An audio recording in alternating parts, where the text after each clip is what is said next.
G'day everyone, Matt from Nevermind Adventure, back again. You might have seen, if you've been on my channel, Matt Nadaneski YouTube, you'll see I just did a warm-up for this video. I post all the warm-up, call them reps, I guess, so that when I get in front of the camera for Nevermind Adventure, I hopefully don't stuff it up. So I had a bit of practice. So I've learnt to do that over the last couple of weeks. So yeah, follow along if you want to see that. But I'm here to talk about Sri Lanka today. It's Friday, 10th of August. I'm heading to the Himalayas next weekend for 3 weeks. Great group, taking my nephew actually. He turns 21 in September. Really looking forward to that. Isaac, young Torquay lad. So that's going to be fantastic. I can't bloody wait. So yeah, if you want to get on that one next year, we do that one once a year. It's a big trip. It's as far as I'm concerned, it's the best Himalayan itinerary you will ever find. I've been doing it for many, many, many, many years. But yeah, we're here to talk Sri Lanka. We've got Sri Lanka coming up 16th of October to the 30th October. You might have seen I posted a video, just sort of a kick-off one the last probably yesterday actually. So I thought I'd do a follow-up one to that. I actually got the new lass Marie. I said if you were she hasn't been to Sri Lanka with us yet. If you were coming to Sri Lanka or considering it, what would be the questions you'd like, things you'd like to know? So I thought, well, that'd be a good way to, rather than me just waffling on and guessing what you people out there want to know. And if you do, if there are questions you've got, put them in the comments, and then in the next video, I'll make a video and I'll address those questions. Could be a fun way to get all that information out there. Of course, it's all on our website. You can call us or pop in anytime. But yeah, this is kind of a fun way to do it, I think. So yeah, just comment, ask questions down there. We'll make sure we get back to you and address them in the next video. So as you can see, here's our map of Sri Lanka from our last tour, actually in March 2026. Great group of people. At the end of the trip, we just sort of have a bit of fun, a few drinks, and just remember the whole trip. You know, getting to Ngombo, staying on the beach there, then going down to Rockfort Hotel, checking that out, and getting on the bikes from there, going up to Sinharaja, the last old growth rainforest in Sri Lanka, last place a Sri Lankan lion was sighted, the 1930s. They could be still there. I just caught a reflection. I'm wearing my capybara hat from Patagonia, so I'll let you guys work out what that is.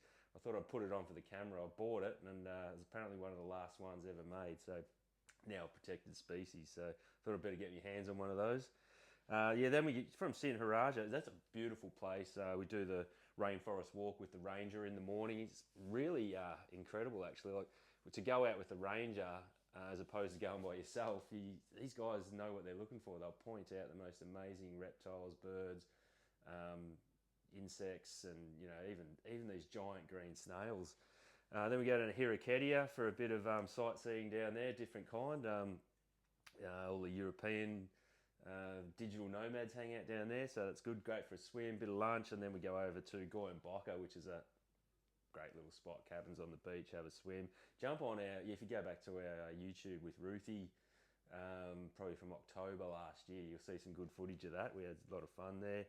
From there, we go out to the Yala National Park, so the largest national park in Sri Lanka. I hope my audio is good. I've had trouble with these. I'm going to hold this. It's huge, and it's famous for its wild leopards, and 80% of the time we see them. Occasionally we don't. When you see one, like, you might think, oh yeah, wildlife, whatever. Yeah, some guys like to sit back at the pool and drink beers. I'm not going out there. But when you see one, it will bring you to tears. If not three or four of them. You might even see a mating couple, which is fun to watch because the male will come up behind the female, and then she'll punch the crap out of him, and then eventually she'll capitulate, and they'll hopefully have a cute little pair of litter of is it litter that they have? I don't know. Anyway, let's move on. From there, we head up to Allah, which is right up here in the mountains, and it's incredible. Like, it's probably, I think it's day 5, 6, one of the best days. Just so diverse. You know, you're in a national park out in the savannah, spotting wildlife. Then you're cruising along through the jungle, and there's bloody elephants walking across the road. No one else in sight. Then we hit the back trails up into the mountains, and it's just, there's waterfalls. We got like some secret waterfalls we'll pull up to have a swim at. on the way up, have some lunch on the road, and then you pull into Allah, and it's just overlooked. Our hotel is just amazing. We've been staying there for years and years. They do a great job. They know us well. So check out Green Hills Resort. Pody and the team there are just it's always a laugh. Stay there 2 nights. Allah is a great place. A bit cooler up there, being up in the hills. Beautiful place. A little bit of a resort town. Only small. There's probably only a couple of hundred, I guess a couple of hundred to 1,000 people that live there permanently. But the tourists come through, and just one strip of just really fun shops, bars, cafes. We have a lot of fun there. If you want to get a massage and all that sort of stuff, it's great. Then we head down Aragon Bay. That's another. It's just different again. I'm not going to go through the whole ride. We'll save some for the next video. So next video we'll start at Aragon Bay. So let's have a look at these questions that Marie sent through, because it's printed on quite fine print. So I'm going to need my .75s to see what's going on here. What's so special about riding Sri Lanka? The weather, landscapes, activities, people. Well, all of that. I would say it's diversity is really there's fucking strength in our diversity, but there's a diversity type. It's one of the few places where you can be riding at a tropical beach in the morning. By mid-morning you like I said, riding. You pulled up into an African style savanna with wildlife running around, and by the evening you're riding above the clouds through tea plantations, and you're getting a light sprinkling of snow. And that's all in one day, sometimes half a day. So that diversity is incredible. The people are amazing. They're very friendly, right? So even particularly on the east coast where they don't see a lot of tourists, and the fishermen come in, and it's still old school. They're fishing boats and they're dragging the nets in, and they'll wave you over if they're having trouble getting a boat out of the water or getting it in the water, and you're walking along the beach. You're fair game. They'll grab you and you'll be pushing that boat in, or you'll be helping drag nets in. They don't care, and they'll have a laugh with you and have a beer with you afterwards. It's fantastic. So that kind of hospitality and just the way they are. People, if you're there and you're available, your spare set of hands, that's you're in.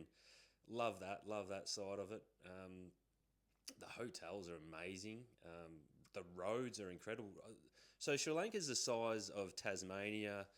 Roughly the same size as Ireland. It's got more paved roads per square kilometre than anywhere in the world. So I don't know how that. Sometimes where it's just us, we've been riding all day, won't see another car or a bike, and and the road's just beautiful, just winding its way through the hills, and you're just like, hey, why did they pave this road? I mean, in Australia it would never be paved with that kind of traffic on it, but they managed to do it somehow. So you got to take your hats off to the Sri Lankan people for that.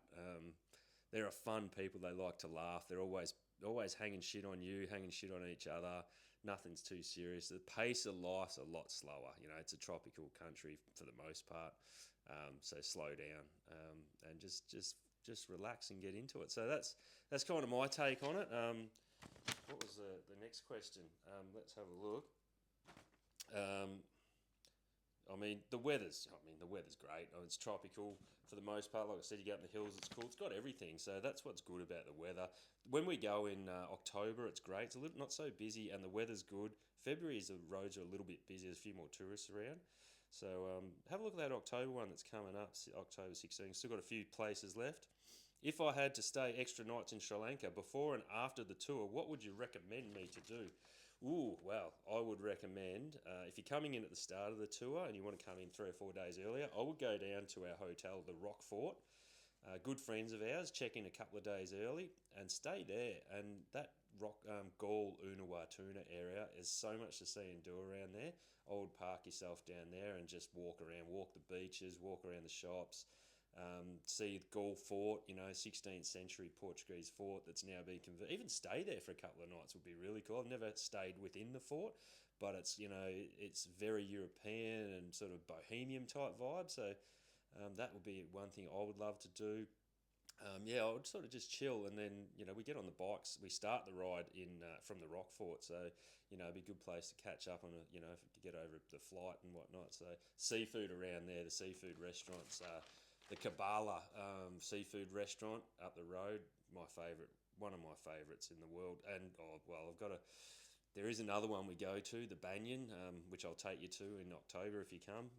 That's equally as good. So that's what I do. I just enjoy it, relax, walk around, explore. Play a bit of beach cricket with the locals. Um, what should I know about Sri Lanka, the riding, before joining your Nevermind tour? Well, not much really. Just come with an open mind. It's a ride that's suitable for anyone, beginners, novices, advanced. Everyone will enjoy it. There's very little dirt. There's a few sections we do just for fun, which will also help you out if you're not experienced, but you'll get the experience. I mean, we've had a lot of people that have never ridden dirt hate it, and then come and done some of these sections with us and have walked away going, I'm really glad I did that and did this too. It's exactly what you said it was. Won't name names, but you know who you are. Shout out. It's just found it, and I've had guys who've been riding 40 years, 50 years, and have just loved it as well. So it's a real winner. Obviously, we're so confident in our rides, and particularly Sri Lanka. If you haven't done one with us, Sri Lanka is probably the best one to do for the first one off the rank, because and we offer a money back guarantee. You can't go bloody wrong. Like who does that for an experience? I mean, you could just stitch me up, come along and go. Even if you had a good time, you might go, you know what, I'm gonna stitch Nevermind up here, and guys, you have to give me my money back. I had a shit time. So, but we've got terms and conditions there, so we've got to be pretty locktight about it. But if you fair income didn't have a good time and it isn't what we said, done. And I'm not going to argue with you. If you want to play that game, that's just you're a bad person. There's plenty of them. I don't know. I don't think there is plenty of them out there. Anyway, the riding's suitable for everyone. Mostly, backcountry tar roads, single lane, no traffic. Then you'll get a bit of hectic stuff coming through town sometimes, but it's super fun. So level of and very pillion friendly too. So we've got we've got all the current model Royal Enfields, and we've got some with backrests and whatnot. So we've found it superb for if you want to treat your special other half to a motorcycle adventure. There's no better one than Sri Lanka. I'm not sure about my travel dates yet. How long do I have before I need to lock in my spot? I should do that in a French accent because Marie's French, and that would be quite funny. I've noticed since Marie's been with us that the French don't use manners and can be quite abrupt and rude, but they don't mean to be. So yeah, just a tip: if Marie sends you an email and it comes across a bit short, she doesn't mean it that way. She's just French. But I think she's a good person. I think I'm still working her out. It's early days, so we'll see how she goes. Travel dates, how long to before? But locking your spot, Sri Lanka's so easy. I mean, even a couple of weeks before the tour, you can lock it in. Grab a cheap flight. Sri Lankan Airways direct from Melbourne, Sydney, and then they do, stopover. From the other capitals, you do a stopover. It's usually about $800 to $1,200 return. Great flight. 10 hours or so. If you're in Perth, well, good luck to you. You're about 4 hours closer. Wish I could afford to live there as well. I miss it. This is where Nevermind started, obviously, Fremantle. Very, very special place for me. Anyway, getting off the subject there, the tourist visa, just apply for it online. Takes half an hour, costs $30 or something, and then it's just issued straight away. You know what? I forgot to get mine last time, and I walked straight through, and they didn't even notice. So I don't know what's going on there, but just get it just in case. We'll send you all that information. When you book with us, we post you out a whole welcome pack with a bunch of goodies, a printed, Sri Lanka. It's got the whole story of how we got to Sri Lanka and why we go there. So we post that out. Nice glossy thing, good souvenir. You get some Fat V jerky, our jerky partners in Geelong, because the beef's not great. They're getting better, but we don't go there for the beef. We go there for the seafood and the vegetarian food. It's just incredible. And there's a bunch of other stuff you get anyway, so get amongst it. All those questions are answered, all those, how many pairs of jocks and that sort of thing should I bring, So yeah, look, if you want to jump on October, still plenty of time, put it that way. So but jump on soon, because we only take a certain amount of people, 10 to 12 riders. So once that's full, and we're probably not far away from it, we're done. And you get this year the 2026 price, not the 2027 price. Inflation, man. I've got to pay the bills and the wages. Marie's not cheap, but she's worth every euro, dollar. Anyway, Then she said, "I want you to answer a bonus question, a bit more general and something, out of her list of questions. If you've seen her other videos, Marie's got a list of about 30 questions she wanted me to answer one day, and I did three or four of them. It was just too much, so I said, I'll do one every video. So Sri Lanka's given us some of our wildest times. Tell us about the crazy nights and why saying yes to local invitations is the best and most dangerous decision. Dangerous, yes, sometimes. What pops to mind? Little one, we're in Nilla Valley, so on the far northeast coast, about 40 k's north of Trincomalee, the largest natural deep water harbour in the world. So I'm full of useless knowledge. I will one day be a travel presenter, I think. Motorcycle travel, cross between Bourdain and Clarkson's Top Gear, I think. That's what I'm gunning for. Uh, and I know a lot of stuff, so about the places I go anyway. Nilla Valley, we're there one day. We rock up, been on the bikes all day. Mid-afternoon, we're right on the beach, log cabins on the beach, stunning place, and we all grab a beer and go for a swim, and then there's a bunch of locals walk out with cricket bat and stumps set up, and it's on. It's Australia versus Sri Lanka, and I'm a bit of a cricketer from way back. If any, you might remember me from under 18s down here in Newtown. I got the 3 for 24 with a hat trick, so I could have gone on to play for Australia, but Nevermind was obviously, cricket was not my jive. So anyway, we had a wonderful afternoon playing cricket, and I've got a few spectators out there at the front of my office. I've got to get a blind in here. We went on, and it was such a laugh, and we got our asses kicked, and ended up pulling up pretty sore the next day. Actually, I bowled a few, probably 4 or 5 overs. We didn't have any other pace bowlers on the tour, so it was me. We got flogged, and the local kids loved it. And before you know it, was an audience, and there's about 40 people, fishermen and whatnot, just sitting around smoking and having beers and just watching the game. The older blokes, and fantastic. And then next thing, sun goes down, and we're eating seafood, fresh fish and prawns on the beach, and one of the local guys just walks out with a sack full of fireworks and starts handing them out to all of us. And we just spent the rest of the night with explosives, well into it's great. No one got hurt. It's legal over there, so I'm just blowing stuff up on the beach. It was fantastic to party with the locals. It's a night I'll never forget, and I think anyone who was on that trip will never forget it as well. The other one, it's just another one. This is another, invitations that you probably should say no to. We're at the Rock Fort in Unawatuna, and my good friends there, Garmini and Sammy. We were there, and what happened was it was the first. We were riding the next day, so we just arrived. We got the night there. It should be in bed early, but we're having a few beers at the bar. It's right on the. You look up the website. It's a beautiful spot around the pool, and there's a Russian couple. Sitting right next to us, Julia, and I can't remember the bloke's name. I think it was like a Russian name. It wasn't Vladimir, but it was something like that. Anyway, they were fun. Russians don't often engage you. They'll sort of, it might be the language barrier, but let's call him Vladimir. He didn't speak any English. Very difficult to communicate with. But Julia spoke broken English. And so we proceeded to, everyone else sort of trickled away throughout the night, and I got carried away, stayed up pretty late, and Vladimir disappears and comes back with a plastic water bottle, like an old plastic water bottle full of a clear liquid. Turns out it's his homebrew vodka he's bought from Russia, and some bananas, and I'm like, what the bloody hell's going on here? And Julia goes, Matt, you need to drink the vodka from the bottle, swig, then eat the banana. I go, what's the banana for? She goes, so you don't vomit.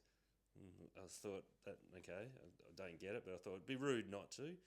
So Vladimir has a swig, eats a banana, he's all good. They're ambos from like Siberia, actually, just on a side note. Lovely people. We're having a lot of fun laughing and that, even though, I think we're using the internet to translate stuff. And then I have a swig of this, I don't know, I'm assuming it was vodka. It was rough. Like, it was like, I've siphoned fuel out of my car and got a mouthful of it before. It was worse than that. And then Vladimir just hands me, he saw the look in my eye and he just hands me the banana and I just go, and sure enough, it come good. So yeah, a couple of those and then, it wasn't crazy late, get up in the morning, dusty, crew are ready to go and Julia's down there waiting and Vladimir's there and she's wearing a Nevermind t-shirt. I must have given her a t-shirt the night before and Vladimir's sort of hinting and he's trying to communicate the farmer from Griffith was there, got it. He goes, Matt, apparently you promised Julia a ride on the back of the bike this morning before you took off. And I'm like, oh, okay. All right, guys. We did our briefing. I said, you're going to have to wait 10, 15 minutes. Julia, get on. She's just in a short skirt. Took her into Gaul, did a lap around the coast, come back, just dropped her off. She thought it was bloody Christmas. And Vladimir comes up, gives me a hug. He goes, that was the best thing ever. You just made our day, mate. But in Russian, that's what I think he said anyway. He could have said anything, to be honest. I just made that up. So they're the sort of stories that happen, at times it's just walk, it's less exciting. You're just in the middle of the jungle riding along and, I'll never forget the first time I had a group behind me, and we're just cruising through the jungle and I just saw the two most beautiful elephants just standing out in the middle of the road. It was just us in the jungle. And I just looked up at the sky and just went, the two elite guides are smiling upon me today. And I know these elephants now. I know where they are. I almost know them by name. Lucy, there's Lucy, Adriana, and there's one male one. What's his name? City. I'll have to get back to you on that one. But yeah, we're starting to get to know them, and they're getting to know us. We know how close we can get to them. It's quite safe for some people. But yeah. Anyway, so I hope you enjoyed that video. I'll finish the rest of the trip, but I don't have a favourite place in Sri Lanka. I just love the whole place. I've got to tell you about Passakuta in the next trip. That is, everyone goes there and never wants to leave. Hiraketia, I mean, if I had to live there, I'd probably stick around this southwest coast just because it's a bit more western. It's where all the action happens. It's all great. Otherwise, we wouldn't go there. Extra special coconut arak. That's a top drop.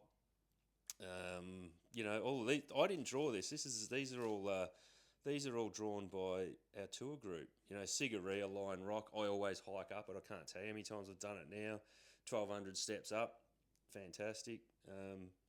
But yeah, it's always good to drop into our friends' houses, our driver's house, city's house.